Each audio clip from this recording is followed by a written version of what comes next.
Не жоқ андай, гарантия жоқ та бұл жерде. Так, есімімді айтып еді, қайтадан айтып өтейін, қатыспай қалатын адамдарға. Қанат Жанатұлы есімім, әскерде сол саланы оқыдым, әскери психологпын, кәсіби психологпын. Военный психология, педагогика деген сабақ деппін ғой, мамандығымыз. Сол бойынша диплом алғанбыз біз. Әскерде өте үлкен тәжірибеден өттім. Өзімнің қол астымда лейтенанттан подполковник шеніне дейін жұмыс жасадым. Сол кезде бір 10 мың адамдай қол астымнан өткен шығар. Сол кезде көп жұмыстар жасадық жалпы. Енді қазір пенсиядамын. Пенсияда осы жұмысым бойынша не жүргізем? Инстаграмда парақша жүргізем.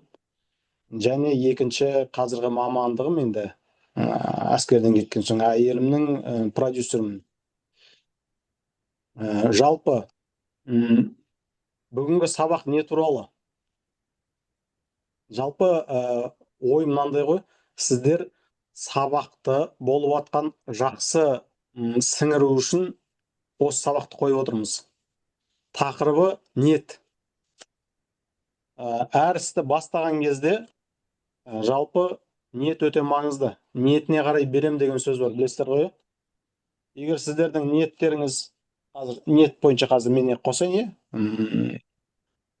преза қосып қойын, соң ары қарай жалғастыра береміз. Так, бір минут.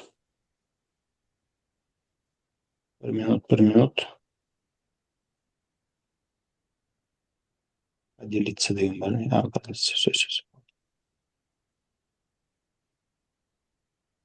Так. Көрініп тұр ма сіздерге? Иә, көрініп тұр. Иә, көрініп тұр. Вот, көрініп тұрса болды. Так.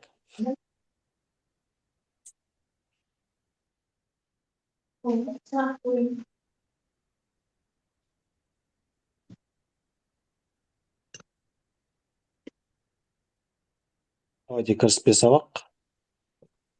Сіздерді құттықтаймын. Ипотека эксперт курсына аяқ бастыңыз, жолыңыз ашық болсын. Так, енді. Тұрыңыздар. Мен бір нәрсе басып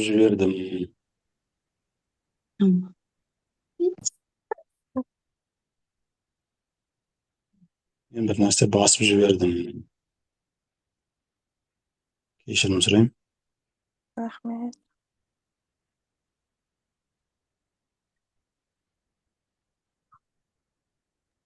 Сөйлейм. Так.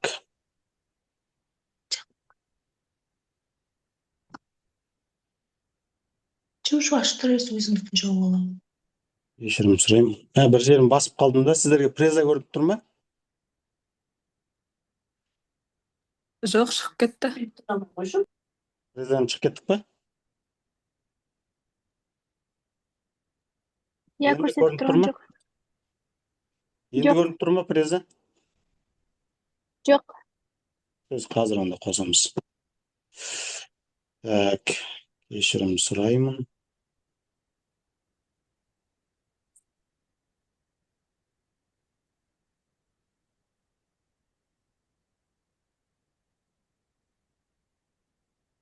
Енді қосылды ма? Загрузка болып жатыр. Қосылды. Ашылды. Қосылды ма? Болды онда. Так. Өмірде мамандық таңдауға қандай жауапкершілікпен қарайтын болсақ, сол салада білім алуға сондай жауапкершілікпен қарау керек. Уайымдамаңыз, мен сіздерге мықты ипотека эксперт. Так, бұл менікі емес. Так, бас жағы. Давайте мына жерден қояйық.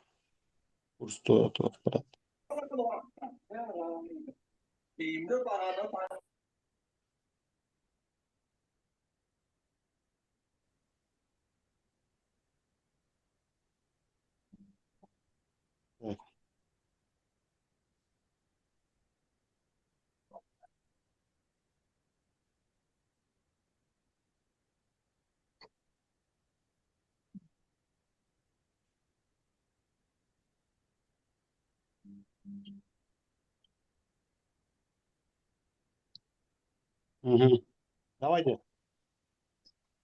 Курста максималды нәтиже алу үшін қандай ниетпен оқу керек? Ниет деген жалпы не нәрсе ол? Жауап беретіндер бар ма?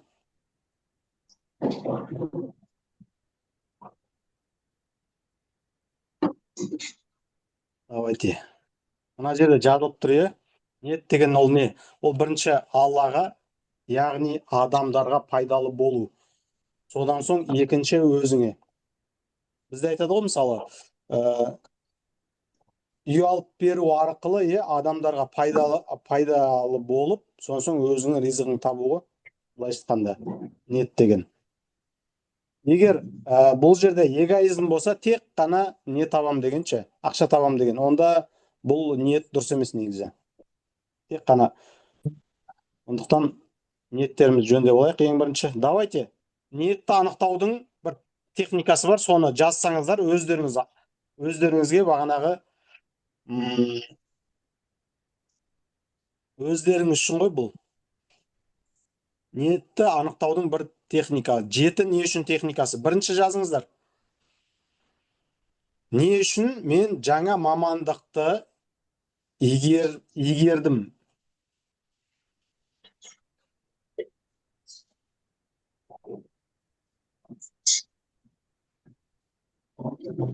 Не үшін жаңа мамандықты игеріп бастадым?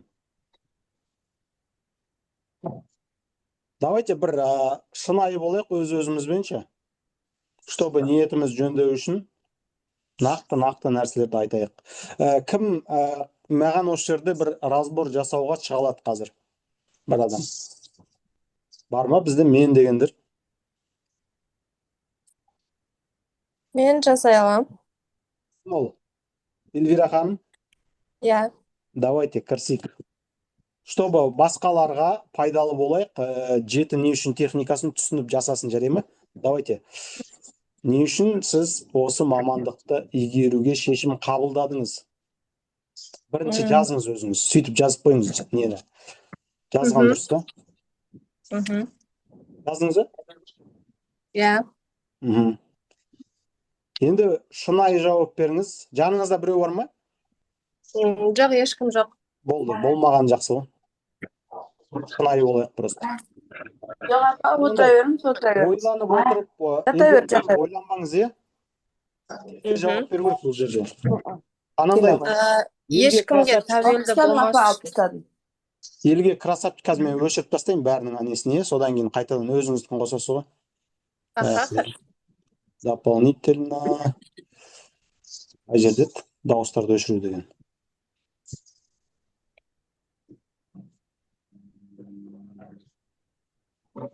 Все, айта беріңіз. Мен курста оқыған себебім ешкімге тәуелді болғым келмейді. Жазыңыз. Екінші. Соны жазыңыз. Ешкімге тәуелді болғым келмейді. Жазыңыз. Енді сол сұрақтан атталып кетсетеміз. Не үшін ешкімге тәуелді болғыңыз келмейді? Тез жауап беріңіз. Ойланбай. Білмеймін. Ешкімге бағынғым келмейді ғой, былай айтқанда. Жарайды, жазыңыз, ешкімге бағынғым келмейді. Енді содан нетеміз ары қарай. Не үшін бағынғыңыз келмейді?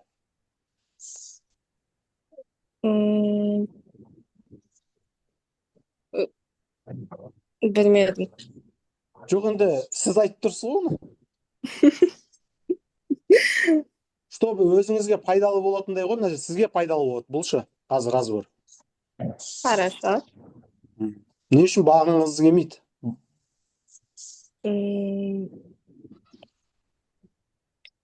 Ойланбаңыз тез. Себебі үлкен жетістікке жету үшін біреуге бағынышты болудың қажеті жоқ деп ойлаймын. Үлкен жетістікке жеткің келеді, е? Бағынышты болмай. Жазыңыз. Үлкен жетістікке жеткің келеді. Бесінші, не үшін үлкен жетістікке жеткіңіз келеді? болашағымның мықты болғанын, ата-анамның, бала-шағамның жақсы өмір сүргенін қалаймын. Енді ары қарай не үшін болашақтың жақсы болғанын қалайсыз? Болашақтың неге жақсы болғанын қалайсыз ба? Барлық адам қалайды деп ойлаймын ол нәрсені. Болды, осы жермен Себебі, тоқтайық. Эльвира ханым, аха, болды, осы жермен тоқтаймыз. мхм, Значит, болашақ үшін, иә? иә, Все, болашақтың жақсы болғанын қалайсыз жақындарыңызға. Все, болды, ниетіңіз осындай. мхм. Ал бұл жерде эгоизм жатыр ма? Жатыр. Мен бұл сөзді жұмыста өте көп естимін. Мен медицина саласында жұмыс жасаймын. Уже 5 жыл болды. Мен ең алғаш жұмысқа кірген кезде простой, опыты жоқ медсестра болып кіріп, 8 айдың ішінде старший медсестра болдым. Сол кезде маған заведующим айтқан, вот осы характермен үлкен жетістікке жетуге болады. Бұны тастама дейді. Ол кезде мен Шымкентте жұмыс жасайтын. Қазір Алматы қаласында тоже жұмыс жасаймын. Тоже медицинадамын әзірге. 2 жерде жұмыс жасаймын.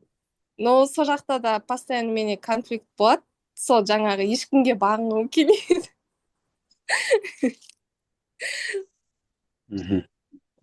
Жақсы, жалпы. Давайте ниетіңізді өзгертіңіз, жарай ма? Хорошо, сабақтан кейін может. Жоқ, қазір жазыңыз, өзіңіз. Давайте, все, давай, Эльвира ханым. Осы нені бастадыңыз ғой, мамандықты ше. Енді жалпы ниетті түсіндіңіз ғой, иә? Ниет деген ол бірінші адамдарға пайдалы болу. Егер де адамдарға пайдалы болам деп ниеттенбесеңіздер, онда алысқа бармайсыздар, былайша айтайыншы. Өйткені ол жерде тек қана эгоизм болып кетеді. Мен дегенше. Хорошо. Бұл жерде жаманшылық жоқ қой, жалпы адамдарға пайдалы болып, ризық табу дегенше. Сізде де негізі просто ойыңызды өзгертіп, сіздің де негізі мамандығыңыз жаман емес. Адамдарға медицина болса емдеп, тема ғой, керемет қой, негізі сауаптыс қой. Просто соған кішкене ойлап қойыңыз, соны акцент қойып ше. Көп адамдарға пайдалы болайыншы деп ше. Хорошо.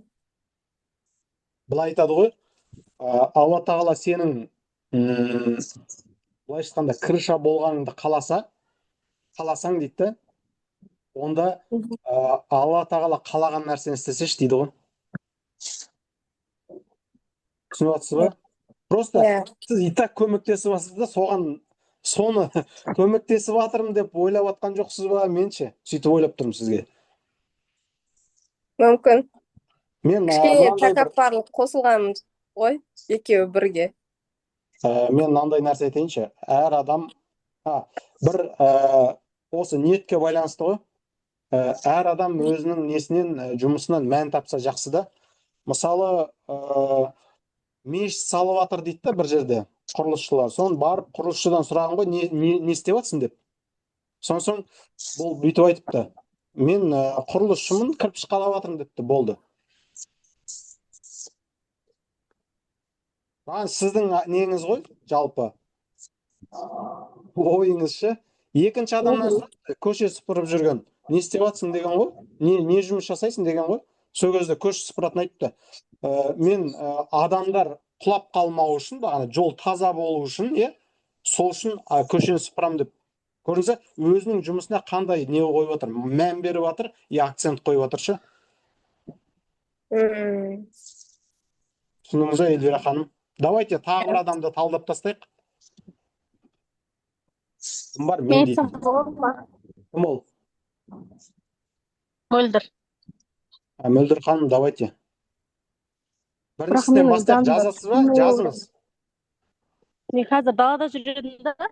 Давайте. Мен жазайыншы онда. Мөлдір ханым, анандай елге красавчик болып керек жоқ. Тұра тұрыңыз. Елге красавчик болып керек жоқ, жарай ма? Ол қалай? анандай нақты ойыңызды тез типа жазыңыз. жақсы көріну үшін не емес, өз ойыңызды айтыңыз деп Иә, жатсыз ба? өзіңізді ойыңыз тез жазасыз. Давайте. Не үшін жаңа Аха. мамандықты игеруге шешім қабылдадыңыз?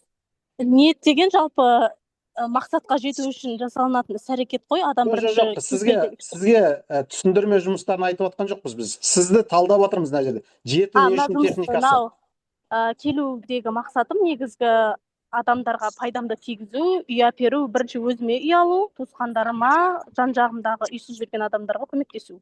Қызық емес болып қалды бізге уже. Басынан бағана айтпай бірінші ниеті болу керек еді. Ниеттерін біліп алу керек еді адамдардың. Біреулер мысалы болады, мен курстың ақшасын қайтарсам болды деген сияқты. Вот сондай ниетпен келеді. Болды, сол қайтарады, сонымен болды. Ары қарай несі жоқ. Бағанағы көп адамдарға үй алып беріп, мысалы, өзім бір 10 үй, 20 үй алсам деген ой жоқ ондайша. Тек қана акцент курстың ақшасын шығару. Сол болды, сонымен қалады адам. Оның миындағы шектеуге байланысты ғой. Адам қалай ойлайды, Аллах тағала соған байланысты береді. Мөлдір ханым, мен сол бойынша Сіз шектеуді шектеп қойып айтып жатсыз ғой, тростық курсымды жапсам все болды деген тұрмыз ғой. Мөлдір ханым. Ау?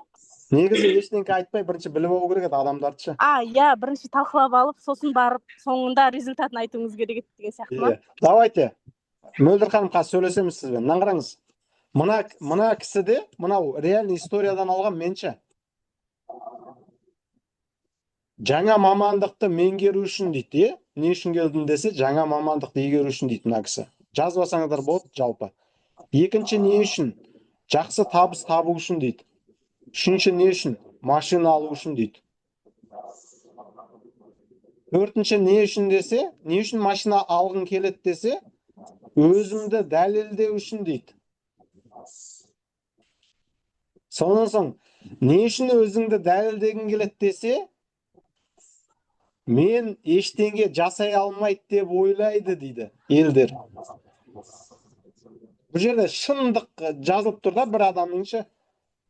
Сонан соң, не үшін басқа адамдар ештеңе жасай алмайсың деп ойлайды десе, мен өзімді солай сенімсіз ұстаймын дейді, мысалы. Сонан соң, не үшін олай сенімсіз ұстайсың десе, мен себеп қорқамын дейді. Бір нәрсе бастаудан бағана, бір нәрсе нестерден қорқам дейді. Ниеті сонда просто біздің курсқа қорқынышын жеңу үшін кеп тұр ғой адамшы. Түсініп жатсыздар ма мәнін? Сондықтан ниетімізді жөндеп, қазір дәптерлеріңіз болса, қазір жазып қойыңыздар.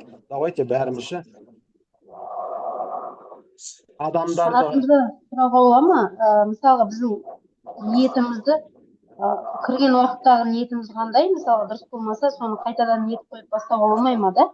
Әрине, сондықтан адам ойлау керек те, содан соң екінші айтып жазу керек. Үш нәрсе істеу керек. Негізіше бір нәрсе істегілеріңіз келсе, план жасағыларыңыз келсе, бір нәрсеге настрой ұстағыларыңыз келсе, ниет қойғыларыңыз келсе, бірінші нәрсе ол ойлау. Ойлайсыздар, осылай ниет қоям депші. Екінші нәрсе ол айту. Үшінші нәрсе жазу оны. Сонда ниет өзгереді. Жақсы. Жақсы. Давайте, келесі. Мына жерде тағы да айтып өтілген ғой негізі. Білім алудағы ниет адамдарға үй алуға көмектесу арқылы ақша табу емес, бағанағы адамдікі қорқынышты жеңу болып тұр. Эльвира ханым, сізде қандай болып тұр? Шумный бір дауыс естіліп жатыр ше. Бір адам несін қосып қойыпты. Давайте өшіріп тастаңыздар ше. Дауыстарыңызды өшіріп қойыңыздар, өтініш. Так, Эльвира ханымдікі не болды сонымен ниеті? Бәрі өзіне, осы неме тайға, мамандықты үйгеріп, тек қана өзіне, содан соң жалпы үй алу ғой. Өзінің ғана несін жағдайын жақсарту деген. Бірінші өзім, кейін қалғандары. Болды, давайте. Болмай ма екен ондай, Эльвира ханым? Болмайды. Медицинада да сол ғой. Біреу айтты ма осыны сізге бұрын? Бірінші өзіңді емес деп па? Иә. Мен после операция қатты өзімді ойлайтын болдым. До этого мен өзімді мүлдем аямайтын едім. Операцияға түскенде мен өте қатты қиналдым. Сол кезде маған үлкен поддержка керек болды. Но беріліп жатты. Поддержка да беріліп жатты. Қолдау да бәрі болып жатты. Но мен бәрібір өзімді біртүрлі сезіндім. Сол кездегі мен ең бірінші айтқан сөзім, енді бірінші орынға өзімді қоямын дедім сол кезде. Болды, оны кейін нетеміз. Ниетіңізді жалпы түсіндіңіз бе? Иә, енді алдағы уақытта дұрыстаймын. Үлкен нәтижеге жеткілеріңіз келсе, жалпы Алла тағаламен санаспаңыздар. Жарай ма? Адамдарға Хорошо. пайдалы болыңыздар. Хорошо. Бірақ өзіңізді ұмыт кетпе деп тұрды. Все, давайте келесі. Жалпы мынандай нәрсе бар енді психологияда Карпман үшбұрышы деген. Өмірде де, жалпы осы курста да жақсы бір жетістікке жетем десеңіздер, осы Карпман үшбұрышын пайдалансаңыздар болады. Бұл дүние жүзіне мойындаған техника деп айтайыншы. Карпман үшбұрышы. Психологиялық өмір сүру моделі бұл.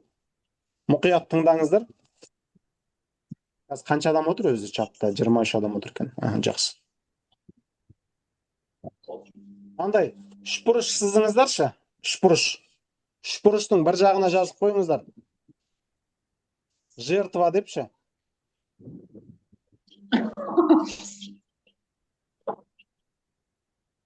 Кім күлді?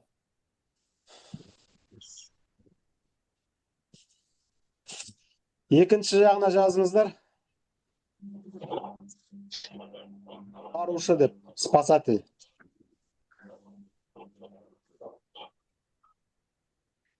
Үшінші жағына жазыңыздар, агрессор депші.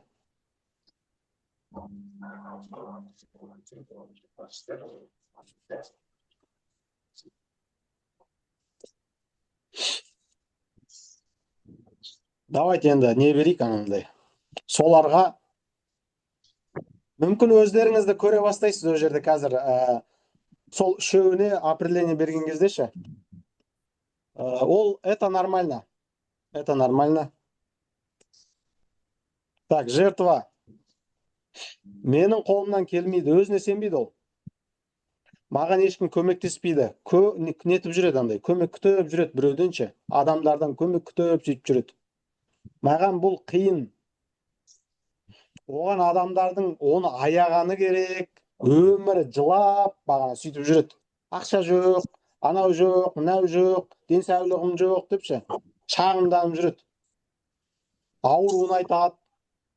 Курс алса, мақсаты оны, ниеті оның жалпы. Бұл жерде нәтиже шығармай, бәрі аяс екен деп сөйтіп жүреді. Өзіне жауапкершілік алмайды. Мақсаты сол жалпы өмірдегі. И өмірде де сол.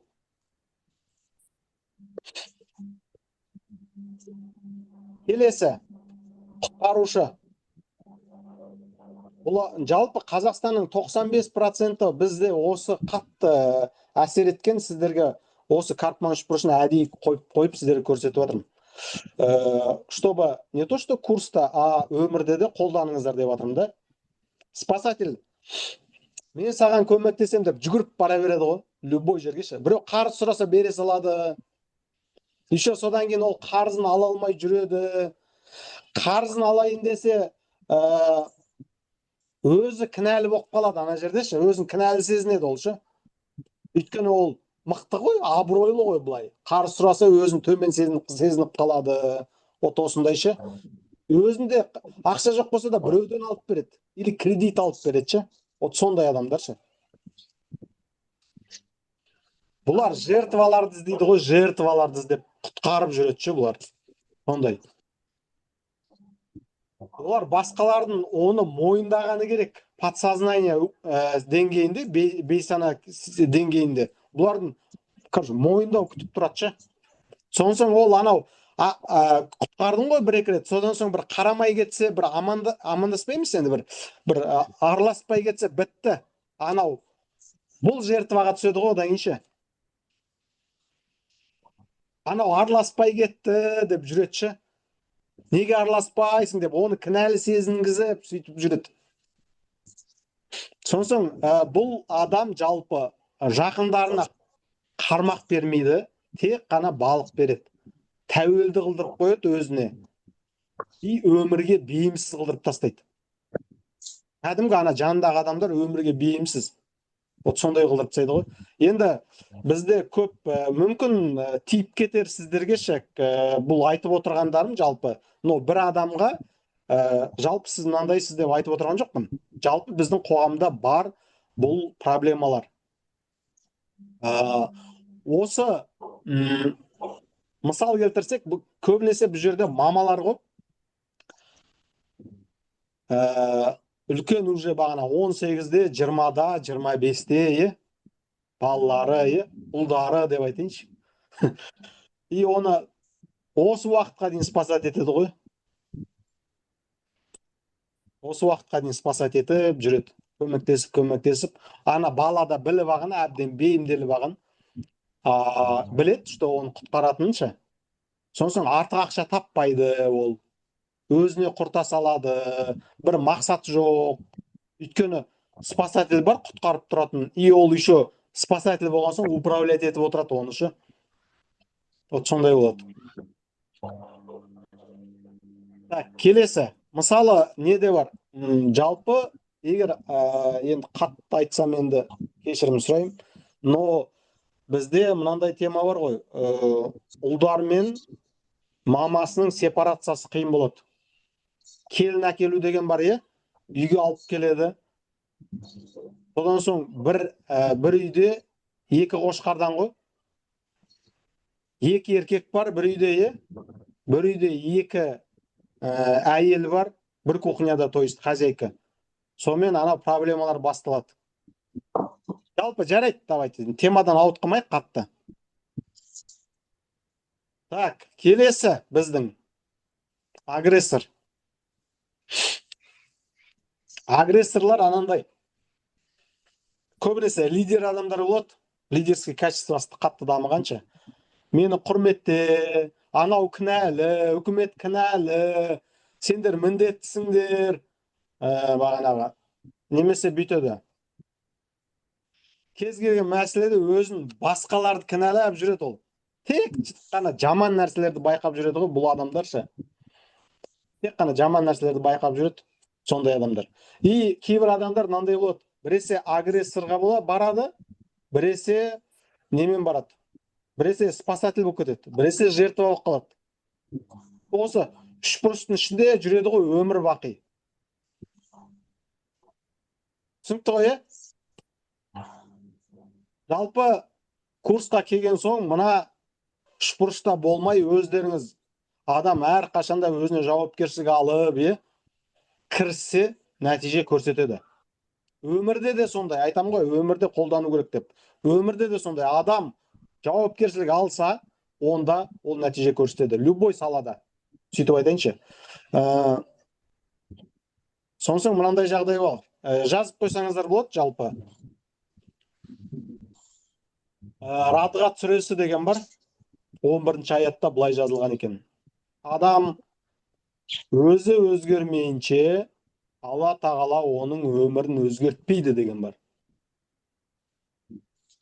Просто подтверждение да ол. Маған осы сүре қатты көмектескен. Мен адамдардың өміріне араласпаймын. Туысқаным болсын, еще мынандай араласу ойлайды, мен бір нәрсе айтсам, оғанша мен араласам деп ойлайды. Ал ойласам, құр ойлайсасам онышы, онда араласпадым деп, бағана мен араласқан жоқпын деп ойлайды. Бірақ ойлады ол.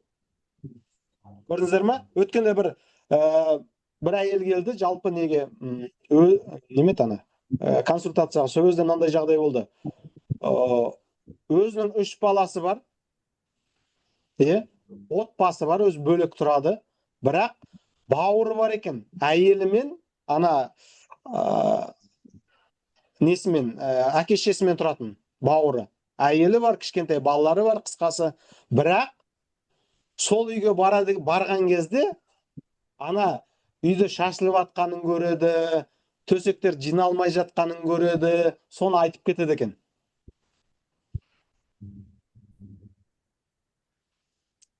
Ана фокусты өзінің өміріне қоймайды, өзі бірақ анандай шаршап жүрген адамда өзінің өміріне қоймайды, бірақ барады да біреудің өміріне араласып қайтады ғой. Вот сондай адамдар көп. И айтады да, жарайды енді бармаңыз деп бір апта, короче, бір аптадан келді ол кісі, содан соң бармай жүрмін дейді да, ол үйге дейді да, содан кейін ана ештеңке барсам да ештеңке айтқан жоқпын дейді да, үндемей шайымды ішіп қайттым дейді да. Содан соң бірақ ойша ойладыңыз ба деймін да, айтуға ойладым дейді да. Онда әлі неткен жоқсыз деймін, бағанағы состояниедан шыққан жоқсыз дедім да. Ойша да ойламау керек. Біреудің өмірінде несі бар жалпыша адамынша. Өзін реттеп алмаймын, өзінің отбасын жалпы. Сол. Сондай состояниеден қалай шығуға болады? Мен біреуді түзегім кеп тұрады ғой. Жарайды, қазір айтамын. Так, давайте. Егер де біреудің өмірімен емес, біреуді өсектеумен емес, өздерімен адам айналысса, онда нәтижеге қатты тез жетеді. Просто біз бүкіл фокусымызды и энергиямызды вообще керек емес нәрсеге көп жұмсаймыз негізі. Қазір мынау не болып кетті ғой, әңгіме ұзақ болып кетті негізі. Біздің основной темадан ауытқып жатырмыз қатты. Мына нені бітіріп тастайық, бағана Рабғат сүресі дейді, адам өзіне жауапкершілік алу керек. Алла тағала беріп қойған шешім қабылдауды өзімізге беріп қойған. Бізге ой салады 10 шақты. Ойлаңыздар, 10 шақты ой салады. Былай істесең болады, былай істесең болады, былай істесең болады деп 10 шақты ой салады. Бірақ шешім өзімізде. Біз қайсысын алып жүреміз? Ойлайды ғой анау, менің пешенеме жағызып қойған осы екен деген ақымақтық, ол надандық. Адам өзін өзгерте алады, өзі жасай алады бәрін. Просто біз отмазка жасаймыз, сылтау жасаймыз. Менің өмірім осы екен ғой деп көніп жүре береміз негізі. Сол. Так, давайте.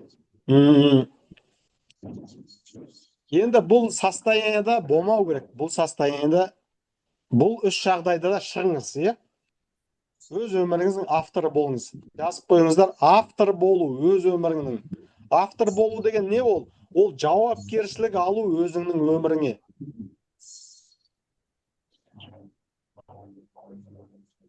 Орыстарда бір не бар ғой, стать лучшей версией себя дейді, любой адам бола алады.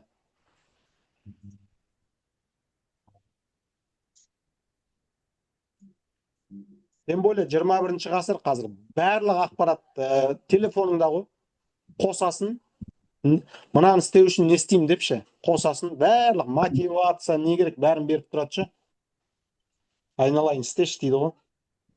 Еще анандай бұрын білім алу, біз енді Маржан ханымнан естіген шығарсыздар, так, үйленгенімізге 15 жыл не болды ғой, квартирада жүрдік қой.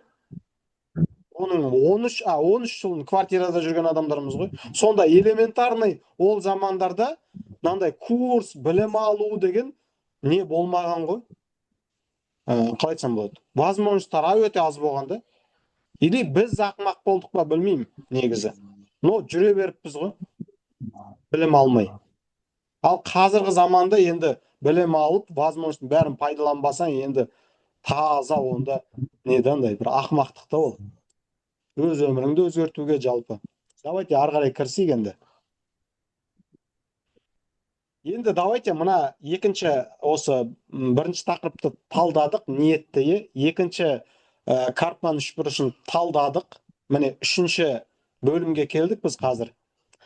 Мынандай сөз бар жақсы, әрекет бізден, берекет Алладан деген, өте жақсы сөз бар. Бірақ мағынасын көп жағдайда біз түсінбей жатамыз. Мағынасын. Давайте мағынасын талдайық осыныңшы. Мына стенограмманы нені сызсаңыздар болады, табыс, уақыт дегенше сызып қойсаңыздар болады. Соң біздің энергиямызды алатын нәрселер. Мысалы, әрекет істеп жатырмыз, мынау сызықта тұр ғой, бірінші, екінші, үшінші, төртінші, бесінші, алтыншы, жетінші депші. Бұл біздің зонамыз.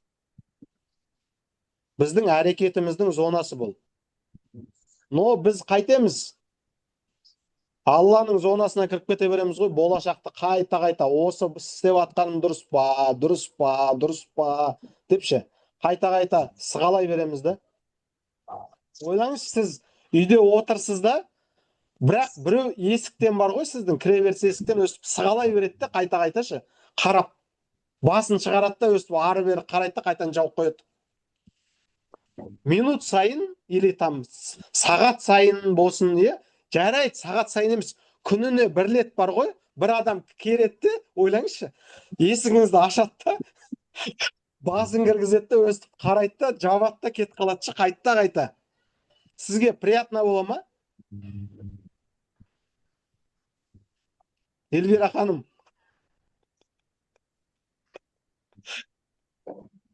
Жоқ, әрине. Неге қарайсың? Неге қарайсың дейсің ғой сразу. Солай ғой, Алла тағала жақсы көрмейді ғой. Ойлашы, сен қайта болашаққа басың тығып қарай бересің.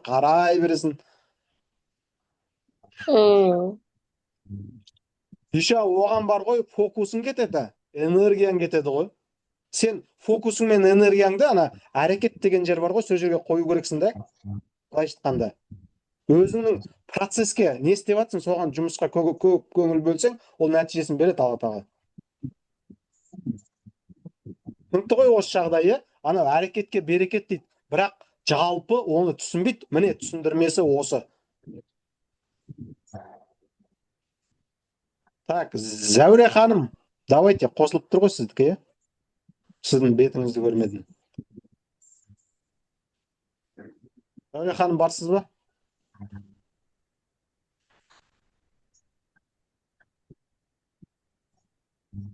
Так, бағана кім еді? Мөлдір ханым беді?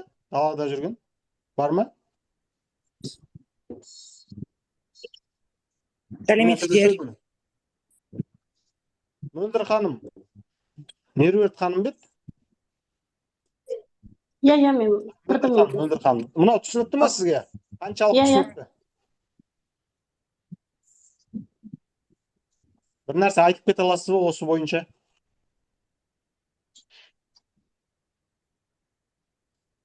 Маған айтып жатсыз ба? Мөлдір ханым, сізге айтып отырмын ғой. Жаңағы біреудің өміріне не істеу керек деген айтып жатсыз ба? Жоқ, мына әрекетке берекет деген формуласын. Иә. Ақа, бірінші. Не түсіндіңіз жалпы өзіңіздің неңіз бойынша, ойыңыз бойынша?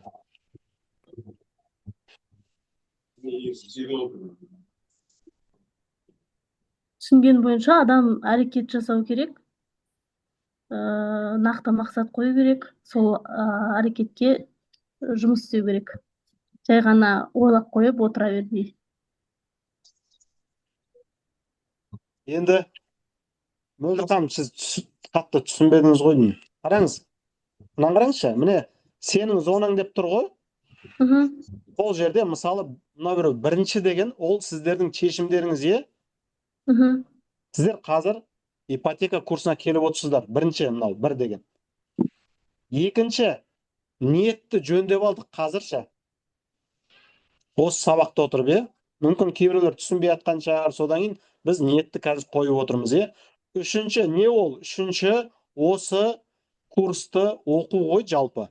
Дұрыстап, нәтижеге жететіндей үй жұмысын орындап, үй жұмысын жіберіп, талдатуға. Содан соң сабақтарға қатысып, осының бәрі үшінші деп алайық, білім алу, нақты. Соң төртінші не? Төртінші, элементарны уже білімді алып алған соң консультациялар жүргізу. Консультация, адамдармен консультация жүргізу деп айтайықшы. И консультацияда жүргізіп болған соң консультацияны бесінші, немене? Сопровождениеға жабу. Содан соң алтыншы, уже біздің неміз болады мына жерде? Бір кейсіміз дайын, өзімізге үй алсақ, или там Білмеймін, біреуге үй алып берсеңіздер, бір кейсіміз дайын уже мына жерде. Жетінші, екінші адамға үй алып беру уже. Былайша айтқанда, или бірнеше адамға үй алып беріп, сөйтіп закрепление жасау мынанша. Сонда Алла тағала мына жақта нәтижесін береді сіздерге. Мен әскерде жүрген адамымда Маржан осы салаға келмей тұрып, жалпы үш үй алған біз Талдықорған қаласынанша. Біз Талдықорғанда 3 үй алып қойғанбыз. Мына салаға келмей жүріп. Жалпы вообще мынау сопровождение жасамай жүріп, біз 3 үй алып алғанбыз негізі. Біз просто мынаның бәрін жасап көріп, нәтижесін берді Алла тағала. Содан соң уже адамдарға үй алып бастадық. Оған где-то 2019-дан басталған тема бұл негізі. Бір адамға үй алып бердің, риза болды. Екінші адамға үй алып бердің, арасы 1 ай, 2 ай, 3 ай, мысалы болу мүмкін. Но ақырындап нәтижесін береді соңындашы. Тез нәтижеге қатты нетпеңіздер. Әрине өте жақсы, тезірек қозғалып, білімді алып, консультация өткізіп, сопровождение жапқан өте жақсы, тез. Қазіргі заман сондай болып тұр ғой негізі. Но Алланың зонасына кіре бермеңіздер. Главный мына жаққа әрекетке көңіл бөліңіздер, жақсы ғой? Все, давайте, Мөлдір ханым, рахмет сізге.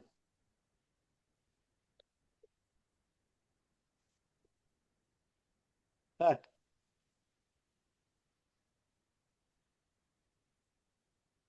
Так, неге көшейік біз?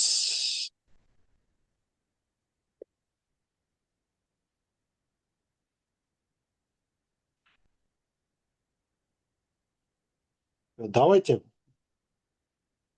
Гүлмира ханым, сіз ба қолыңызды көтерген бағана?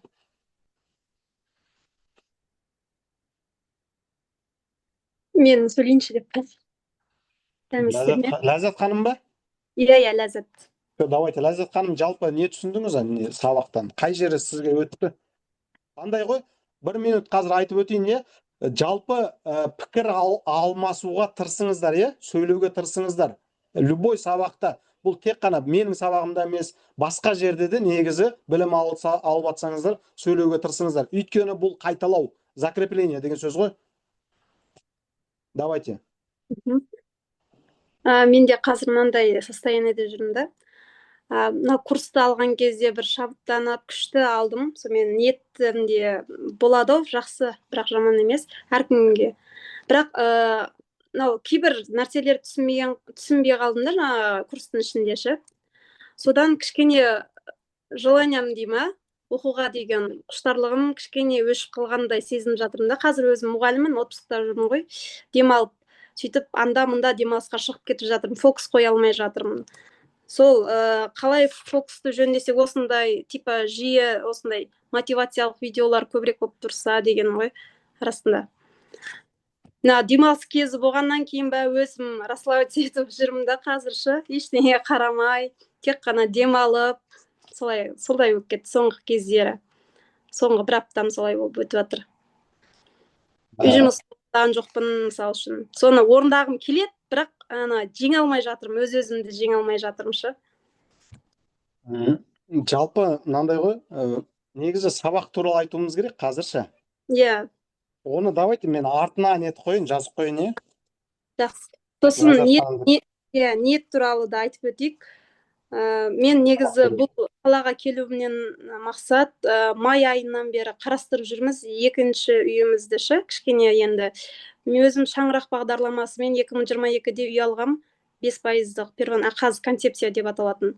Енді кішігірім зерттедім де өз-өзіме, өзім жүгіріп, конкурсқа қатысып, брон жасап, солай алғам. Екінші рет, 2 рет отказ болып, онда жоғары этажынан, төменгі этажынан, ол кезде вознаграждениеге қарайтын еді, қазір очередке қарайды, кезекке, қай кезде конкурстан өту үшін. Қай жердесіз, қай жерден? Негізі Алматы қаласынан ғой. Жоқ, 5%-бен қайдан алдыңыз? Алмаситиден алдым. Уже сізде опыт бар ғой негізі? Бар, негізі бар. Сол бар болғандықтан бастапқы нелерді білемін де, сабақтарды бір-екеуін ашып қарадым да, мен білетін тақырып екен ғой деп, ары қарай уже желаниям болмай қалды, соны өз-өзімді қамшылай алмай жатырмын. Ләззат ханым, қараңыз, былай айтайыншы сізге бір нәрсе. Мен білемін деген өзіңіз жазып қойыңыз. Мен білемін деген кедейдің сөзі негізі. солай Олар жазып бәрін білет, бірақ ештеңке істемейді ғой. М. Жазып қойыңыз. Просто- Мен білем иә, деген. Енді қараңыз. Біліп тұрсыз ба, бірақ қайталайсаңыз. иә. Мүмкін ішінде бір нәрселер білмей қалатын шығарсыз, соны нету керек. негізі ол менікі дұрыс емес екенін өзім біліп тұрмын ғой, бірақ қалай айтсам екен, сол жалқаулығымды жеңе алмай жатырмын да, ана қазір демалыс кезі болғандықтан ба, айналамның бәрі қыдырып жүргендіктен ба мен де Ләззат ханым, давайте темадан ауытқымайық. Мен сізді жазып қойдым қазір. Соңында просто адамдар мына жерде мүмкін асығып отыр, нетіп отыр ше. Сондықтан сабағымызды өткізіп тастайық. Содан соң кім қалап 5-6 адам ба, соң мен сізге талдап беремін ше. Не үшін болып отыр? Сіздің жалпы қабілеттеріңізді қарап беремін. Давайте. Чтобы адамдарды нетпек, бөгемек, е? жақсы. Сіз просто нені айтыңызшы маған? Именно қай жер өтті бағанағы сабақтың болды. Мені мақтап керек жоқ бұл жерде, просто сабақ бойынша айтыңыз. Маған мынау несі өтті, әрекетке берекет деген этаптары, не фокусты болашаққа қоймау керек, болашақты ойлай бермеу керек деген сияқты. Қазіргі әрекетіңізге қойыңыз, ар жағын Алла береді деген. Жоспарлаңыз. Иә. Жоспарлаңыз, бірақ қандай қайта кіріп. Иә. Түсінікті ол жағы. Сол көбінесе болашақты ойлап қоямыз ғой, ол өтірік емес, шын ғой. Не болып қалады екен деп, кейде өзімізге сеніміміз түсіп кетеді деген сияқты. Сол кезде деп жатырмын ба жоқ па деп. Ләззат ханым, ол бар ғой, Аллаға тапсыра алмау ғой. Иә, мен кішкене реалист адаммын ғой, андай қатты қиялдай алмаймыншы. Несі көбейіп кеткен, сәл еркек болып кеткен деп айтайыншы, санасышы. Әйелдер эмоциямен жүру керек көбінесе. Санасы сондай болу керек. Эмоциямен жүрген соң ода шектеу болмайды, қалау үлкен болады. Ал еркектер ғой эмоцияға берілмейді, логикаға салып алады. Логикаға салған соң ол қалай алмайды. Өйткені ол қалайын десе, ол логика сенбейді оғанша. Өйткені қазіргі зарплатасы 500 мың теңге, ол қалай ол жап жаңа салоннан машина аламын деп ойлайтшы. Санасына келмейді оныңшы. Ал әйел оны ойлай алады. И білесіз бе, что әйелдердің қалауы тез орындалады. Ана Алла тағаламен байланыс бар ғой, антеннасы ұзынырақ қой әйелдердікі. Былайша айтқандашы. Соны сіздер жоғалтып алмауларыңыз керек негізі. Давайте, біз темадан ауытқып жатырмыз. Рахмет сізге, Ләззат ханым, сол өтсе жақсы, ризамын. Давайте, Сәуле ханым ба, бағана сөйлейін деген.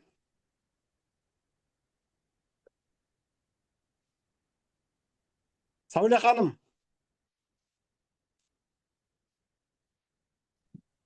Қызық болды ғой. Давайте, Гүлмира ханым, босқа отырсыз ба? Гүлмира ханым. Сәуле ханым түсінікті. Так, Гүлмира ханым қосыласыз ба? Так, Мақпал ханым. Кеш жарық. Мен сәлемет қалайсыздар?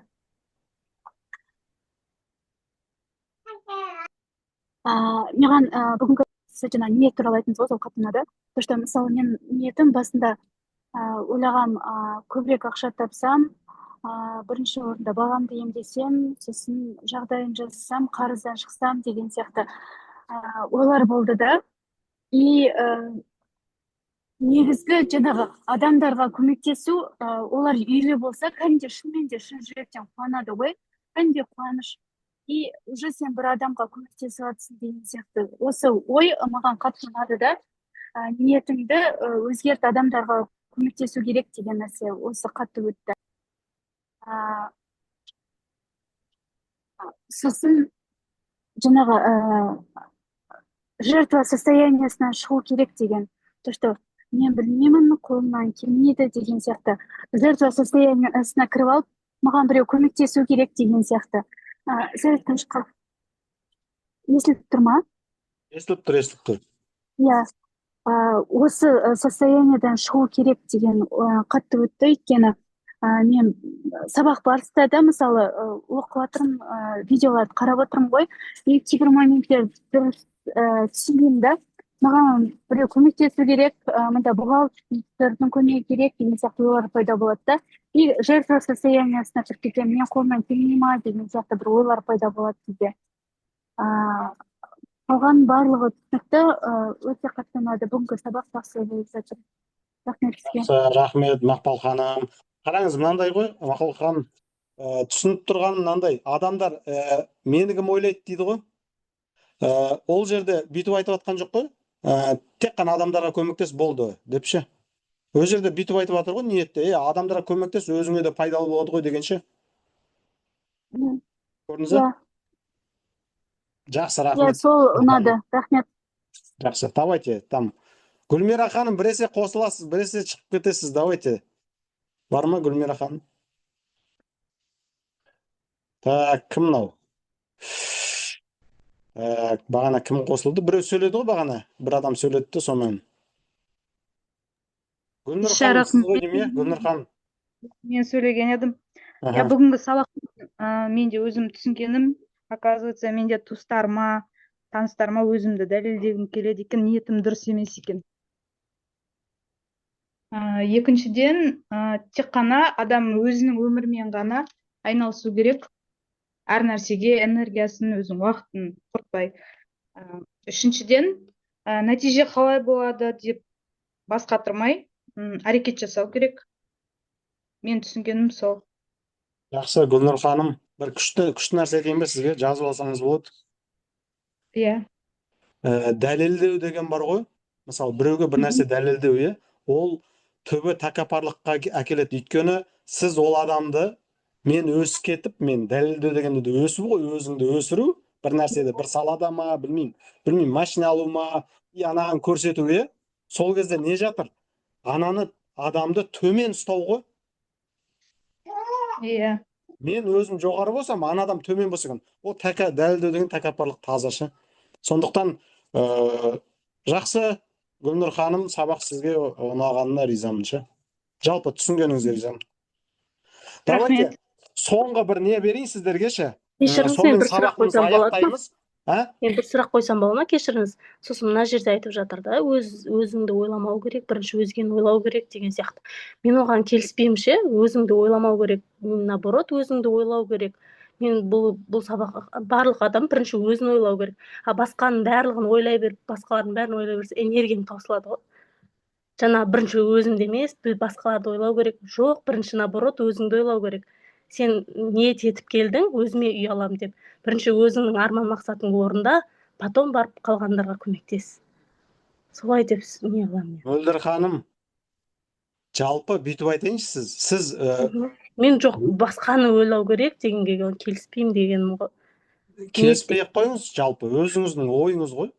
Но үлкен мақсаттарға жетем десеңіздер, таза эгоизммен жете алмайсыздар. Мен сіздерге айтайын. Жоқ, енді барлық тұста өзім деген, конечно, ол болмайды. Барлық нәрсе маған бола берсін деген болмайды, конечно. Өзіңдікін тиесілі нәрсені алдың ба, все, болды, өзіңе шектеу қою керек та, все, маған жетеді, и все, басқа адамдар да соны алсын деген сияқты. Шегін білу керек бүкіл нәрсе. Даже сіз бар ғой, мысалы, сіз өзіме үй алғым кеп тұр деп тұрсыз ғой, Өзіме, басқаларға, бірінші бірақ өзімді қою керек. Тұра тұрыңыз, давайте. Өзіме үй алғым кеп тұр. Семьяңызда кім бар? Семьямда күйеуім, өзім, қызым бар. Отбасыңызды да ойлап тұрсыз ғой, жалпышы? Ойлап тұрмын, өзімізге, это нормально? Тек қана мен өзіме алуым керек деген, ол эгоизм. Ал мен семьяма деген, бірінші, конечно, семьяма. Болды. Соны түсінбейді. Соны түсіндіңіз бе? Егер семьяма үй алам десеңіз, это нормально. Отбасына, любой енді әйел адам, ана ғой, бәрін ойлап жүреді ғой оларшы. Сондықтан эгоизм деген жалпы тек өзім деген сөз ғой, тек өзім, басқа ешкім емес, тек өзім деген ше. Мен айтсам бола ма? Давайте, Гүлнұр ханым, соң сабағымыз жалғастырайық, бір не қалды, сонымен аяқтаймыз. Бұл жерде просто ниет былай ғой, енді ниет тек қана ақша табу емес, елге көмектесу деген сияқты бірінші орында сол болса, ақша өзі келеді деген мағынада айтылып тұр ғой бұл жерде, иә? Дұрыс айтасыз. Елдің бәріне мен соны айтқым келген. Алладан бір қайтарымы болады ғой кез келген көмектің. Мен де жаңа соны айтқым келген, то есть алдыңа клиент келіп тұрса, сен ақша ретінде көрмеу керексің да. Бірінші ниетің оған көмектесу болу керек та. И ол адам үйлі болады, міндетті түрде ол да қуанады, и өзінің сол арқылы ризығы келеді да. Точнее, жаңағы клиентке көмектесу бірінші ниет сол болу керек та. Ал ақша сосын өзі келеді деген сияқты ғой. Өте қиын болады анандай алып тастаушы негізі. Ниет өте қиын. Бағана ақшаны ойламау өте қиын негізі. Бірақ ойлаңызшы, сіз 10 адамға көмектессеңіз 500 мың теңгеден. Қанша? 5 миллион ба? 5 миллион. Иә. Сондықтан қанша адамға көмектесем деп ойлап тұрыңыз. Максимально көп адамға көмектесем десеңіз, көп ақша түседі. Все, давайте. Кірсеге рахмет сіздерге. Жалпы андай Сізге де рахмет. сабаққа нетіп отырғандарыңызға ат салысып, өздеріңіздің ойларыңызды айтып, сөйтіп отырғандарыңызға сіздерге рахмет. Давайте жалғастырайық. Бір күшті бір техника бар. Жазыңыздар. Аль-Фараби техникасы.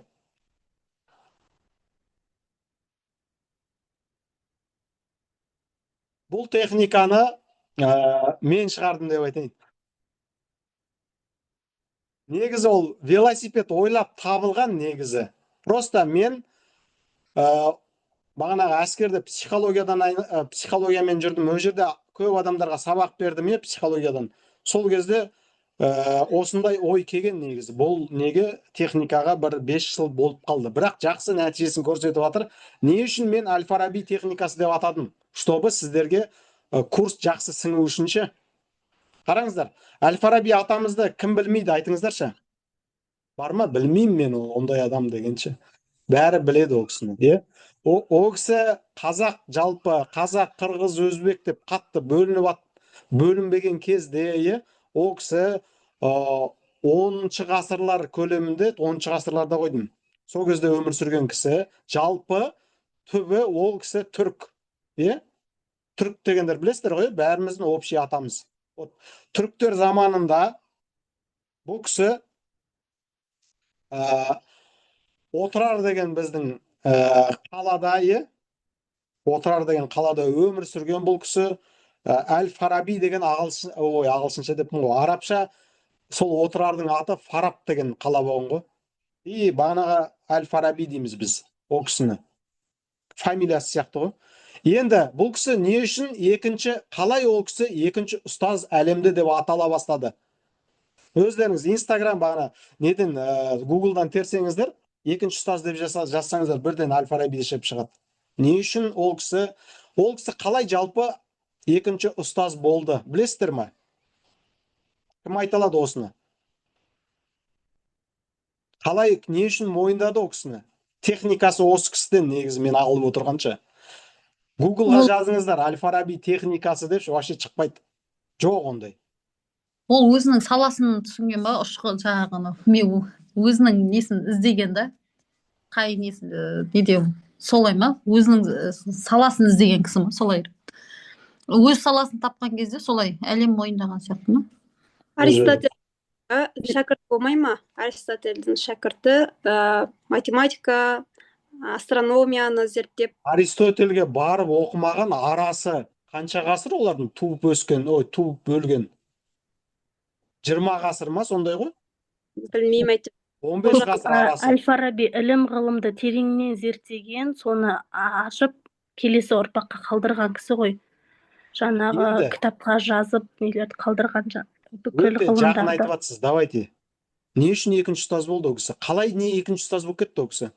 Ол Орта Азиядағы қорғау ілімі жоқ адамдардың көзін ашқан адам ғой. Жоқ, екінші ұстаз деп не үшін мойындады? Қай техника арқылы ол кісі екінші ұстаз болды? Айтыңыздаршы маған. Басқа ғалымдардың жаңа еңбектерін аударған үшін ба? Кітаптар жазып қалдырған үшін? Олай емес.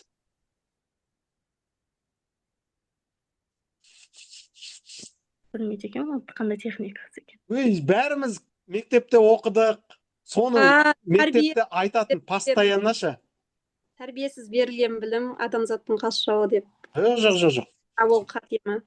мына ислам философиясы негізін қалағаннан кейін екінші ұстаз Жоқ. Екінші ұстаз деп не үшін ол кісі, сол екінші ұстаз болу үшін қандай техника қолданды ол кісі? Давайте айта берейін, е? Бүкіл балаларға білім берген шығар, кіші балаларға. Жоқ. Ол кісі бар ғой, элементарный қарапайым нәрсе істеген. Сол арқылы екінші ұстаз болған. Бір кітапты 150 рет оқиды екен. Ойлаңыздаршы, бір кітапты 200 рет оққан, бір кітапты 250 рет оққан ғой. И анандай оқыған кезде білесіздер ме, кітап оқыған кезде бұрын кім кітап оқиды білмеймін енді қазірше. Мен енді кітап оқимын, мен жақсы көремін кітап оқығанды. Бір бетін мысалы бағана оқып атасында, бір ортасында, соны қайрасында барып тамақ ішкелесінде қайтадан келіп сол бетті оқисың ғой, и жаңа нәрселер шығады ғой ана жерденше. Бағана мен оқымаған сияқты едім ғой наны дейсің да, сол кезде ше. Сонда ойлаңыз, 150 рет, 200 рет оққан адам қандай білімді болады? Сондықтан жазып алыңыздар. Әл-Фараби техникасын қолданамыз, атамыз тастап кеткен, бәрі ұмытып кеткен бұны.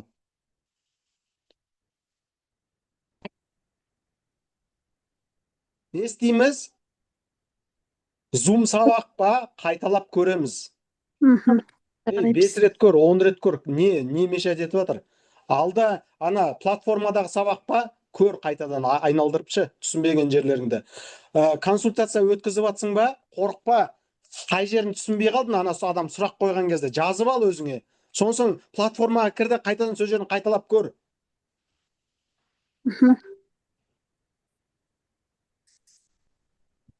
Мына жазып қойыңыздар, сол Әл-Фараби техникасын қолдану деп жазып қойыңыздар бір жерге, сызып астын.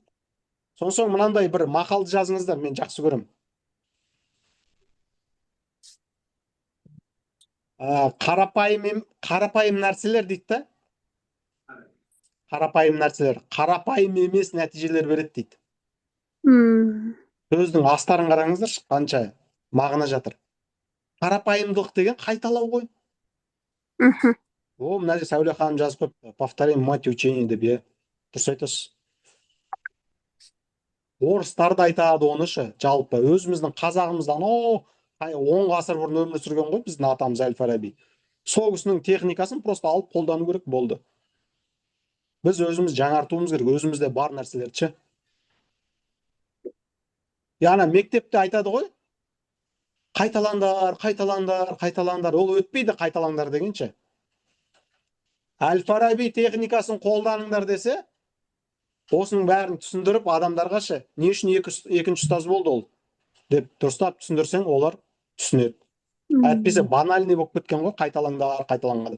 Пайдайы сол қайталаңдар ғой бұл. Әл-Фараби техникасы деп айтып отырғаным ше. Просто атамыз күшті пайдаланған. Екінші ұстаз деңгейіне жеткенде ол кісі. Керемет па? Шай ішіп отырсыз ба? Мен сөйтем негізі. Бір нәрсе оқып атам ба, бағана бір курс алам ба, видеоны қосып қоям да, шай ішіп отырып, ана құлағыма наушник қойып қоям, и ананы қарап тыңдап отырам ше. Бірінші жазып алам, дұрыстап тұрып, ананы конспектировать етем еще мен.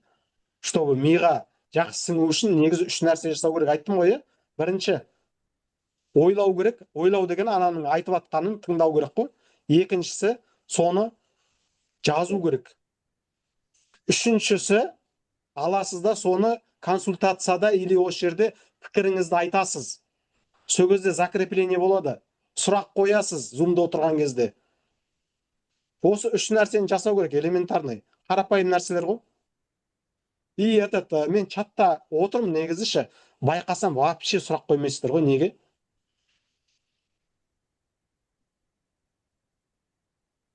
Сұрақ неге? Сабақты қуып жетіп келе алмай жатырмыз. Мен 3-ші модульге енді өттім. Бола берсін. 3-ші модульға енді жетсеңізде, 1-ші модульдің сұрағын қойыңызшы, айналайын. Неге сіздер өздеріңізге соншалықты сенімсіздікпен қарайсыздар ма, қорқынышпен қарайсыздар ма? Бәрін беріп қойды ғой, сіздерге чат ашып қойды. Сұрақ қойсаңыздаршы, айналайындар деп. Мен просто қараймын да, неге бұларда сұрақ жоқ деймін да, и кураторларға хабарласам, тыныш па, бәрі не болып жатыр өзі деймін да. Жоқ, сұрақ жоқ ана жерде, тып тыныш. Мен бірінші, екінші модульді өттім. Алдында бірақ ұзын сабақта сұрадым Маржан ханымнан. Сопровождение кісі алғым келеді. 3-4 кісі бар былай консультация сұрап не істеп жүргенде. Бірақ ана былтыр мен өзім бір кісіге бастап не істедім, бірақ бір қасыма көмектесті де, ана ішіндегі процесті білмеймін да, бірақ үй алып бердік сол кісіге. Майда үй алды. Пенсионка салдырдым, қарызын жаптырдым, ол кісінің кредиттарын барлығын. Білмесем де жаңағыдай істедім. Енді мына неге курсқа келгенде бір рет емес, бірнеше рет қарау керек. Мысалы, бір нәрсені қарағанда түсінбейсің, қайтадан қайталап қарасаң, уже басқаша түсінесің. Мен кеше жұмыста отырғанда сөйтіп қарадым, сөйтіп қарау керек екен. Сосын дәптерге обязательно жазу керек. Әрине дәптерге жазу керек, Перизат ханым. Сіздер ғой, ақша төлеп келгенше мұнда. Енді алмайсыздар ма? Осы сабақты да Маржан ханым әдейі ұйымдастырып жатыр. Еще мені қойып қойғанда, продюсерінше, сен психологсың ғой, мына кісілерге дұрыстап түсіндіріп берші, жалпы депші. Кеше Маржан ханым несін көрдім, инстаграмда бізбен осы зумда отырған бір қыз бекен, екі қыз бекен үй алыпты уже. Біреуі BI групппен жаңағы жұмыс жасап жатыр үй алуға. Мен мысалға тоже BI групптың несіне істегім келеді, сатқым келеді үйлерін. Тек сопровождениедан бөлек. Перизат ханым, давайте қараңыз, сіздер қай модульға келдіңіздер жалпы? Үшті енді қарап шықтым, енді үшті енді қараймын, әлі қараған жоқпын. Нормально. Ол сіздер анандай қатты алдыға кетіп қалып керек жоқ. Сіздерге айтты ма, мысалы осы апта осы модуль депші. Пожалуйста, бұл BI сіздерде 5-ші модуль ғой деймін негізі. Солай сияқты, я просто біздер асығып жатқан сияқты. Асықпаңыздар, алдыға кетіп қалмай, қазір қай модульді беріп жатыр, соны кіріссеңіздерші, таза. Қанат ханым, Қанат мырза, мен деген тегін консультация деп енді реклама жасадым, әзір адамдар енді жазып жатыр. Тегін консультацияға адам алып енді. Чтобы менде сұрақ бар, бірақ жауап бере алмадым. Адамдар қандай сұрақ қояды екен, интересно отыр. Содан кейін соны білмесем, мен осы чаттан сұрайын деп отырмын. Солай жасамасам. Конечно, Жұлдыз ханым. Конечно, дұрыс жасап отырсыз. Өте дұрыс жасап отырсыз. Сосын анау адамдар қояды ғой сұрақ, сразу жазып алыңыз өзіңізге ше. Ответ бере алмай қаласыз ғой сол кезде. Тегін ғой. Ешқандай жауапкершілік жоқ қой ол жерде. Жасасаңыздаршы. Соң бір нәрсе айтайын. Тегін консультация негізі тегін емес қой. Білмеймін, мен ештеңе алмаймын ғой, енді просто келген сұрақтарына, чтобы қарап. Жұлдыз ханым, қараңыз, тегін консультация негізі түбі тегін емес ол. Түбі адам Сопровождение алады ғой. Ол сопровождение бер жағы, ар жағы негізі сіз біліміңізді Опыт алып қатайтып жатсыз жатсыз ғой. Иә, сол тәжірибе. Ойлаңызшы, екі нәрсе аласыз ғой сіз. Біліміңізді қатайтып аласыз. Еще сопровождение алып аласыз ғой ақшаға. Мен 3 тегін адам алам деп едім, уже маған 5-еу жазды. Анандай ғой, Жұлдыз ханым, бұл сала бар ғой, актуальный сала ғой, өте. Сіз просто былай бір жерге нете саңызшы, ана статусқа ма бір жерге қоясаңызшы, бәлем бай адам келеді ғой сізге ше. Иә, статустан 2 адам жазды, чаттан басқа реклама чатқа салғанда, содан жазды 3 адам. И давайте, мен андай адаммын ғой. Жалпы біз андай адамбыз. Берушілер қатарынан болғымыз келеді жалпы ше. Алла тағаламен санасу дейді адамға бағанағы не ғой? Берілген несін береді ғой тек қана. 5.000 теңге берді, болды. Мен 5.000 теңгенің ғана ақпаратын берем деген ол енді санасу ғой жалпы ше. Таза санасу. Үйтіп санаспаңыздар, е. Беріңіздер, айналайын. Оқып атқан нәрсеңіз бар, білім алып атсыз ғой. Соны просто түсіндіріп берші адамға, тегін түсіндіріп берші. Санаспаңыздар, жарай ма? Мен сіздерге санасқым кеп тұрған жоқ қазірше. Берушілер қатарынан болғым кеп тұрған. Соны бір күшті нәрсе айтайын сіздерге ше. Қаласаңыздар, просто ертең анандай біреулер мысал менің сабағыма қалап келеді ше. Қалаған соң бере аламын мен. Қаламаса бере алмаймын мен. Өйткені ол бәрібір қабылдай алмайды. Өйткені ол қалап тұрған жоқ қой. Сондықтан жалпы клиент тарту түрлі нелерін көрсетіп бере аламын сіздерге ше. Жеңіл вообще қиналмай клиенті келетінше, вообще андай клиенттен көміліп қалатын нәрсе бере аламын ше, как продюсер ретінде. Ондай нәрсе керек болып тұр сіздің. Менде де қанша адамға тегін консультация бердім, но ары қарай не жоқ ондай. Қалай сату керек техникасы ма, в общем, солай сопровождение даже аламын деп солай қызықтыратын сөздер, техникалар білмей жүрміз біз.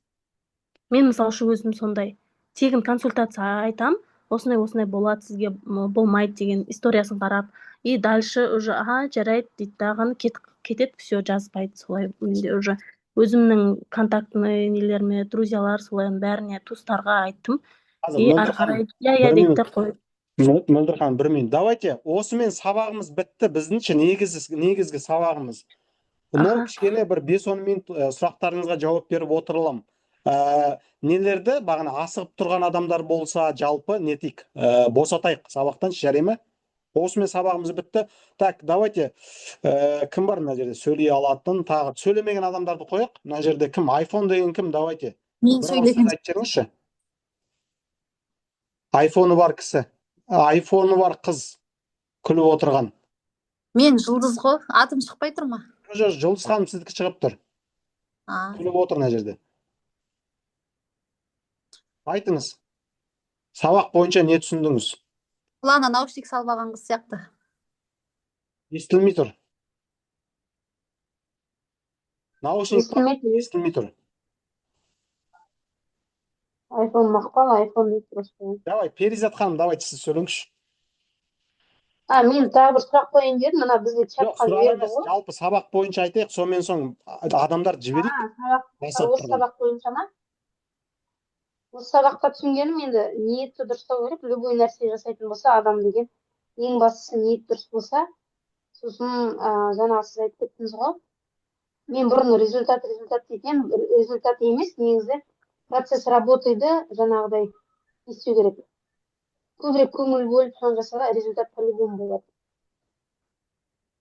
Сол. Күшті, Перизат ханым. Так, сабақ бойынша жалпы. Так, күшті болды ғой. Айдана ханым деген отыр мына жерде. Естілді ма менікі? Ханым отыр. О, міне кім мынау? iPhone қосылды, давайте. Жалпы мен түсінгенім ниетті дұрыстау керек. Сату жағынан да былай тегін ақпарат бергеннің өзінде де клиенттер келеді.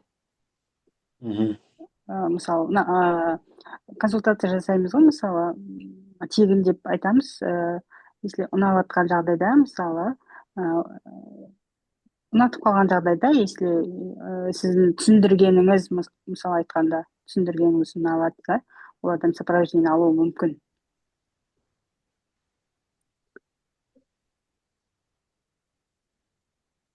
Сабақ туралы айтыңыз. Осылай, осы жер ұнады, осы жер дұрыс екен деген сияқты ма, білмеймін. Жалпы мен түсінгенім жаңағы ниет туралы, сол ниетті дұрыстау керек. Болды. Главный түсінсеңіз болды. Әл-Фараби техникасын түсіндіңіз бе? Иә, қайталап оқу. Болды. Екінші ұстаз болмасақ та біз ипотека саласын күшті меңгеріп алуымыз керек. Давайте, Алтынай ханым. Саламатсыз ба, Қанат мырза? Маған өте қатты ұнады, иә. Главный бірінші ниет қою керек, жақсы жақта. Бірінші өзіме, кейін жақындарыма. Особенно айтқан Әл-Фараби несі бар ғой, техникасы қатты ұнады. Өйткені өзім бір қарағанымда түсінбедім, екі қарағанымда басқаша түсіндім. Үшіншінде уже конспект жаздым, өзде вообще күшті түсіндім да. Сол зор екен негізі. Қазір сіз де айтып өттіңіз ғой, Әл-Фараби техникасы деп бөлек болғаннан кейін уже тағы да оқимын. Құдай қаласа. Жақсы, рахмет Алтынай ханым. Так, мына нені біз өшірейік,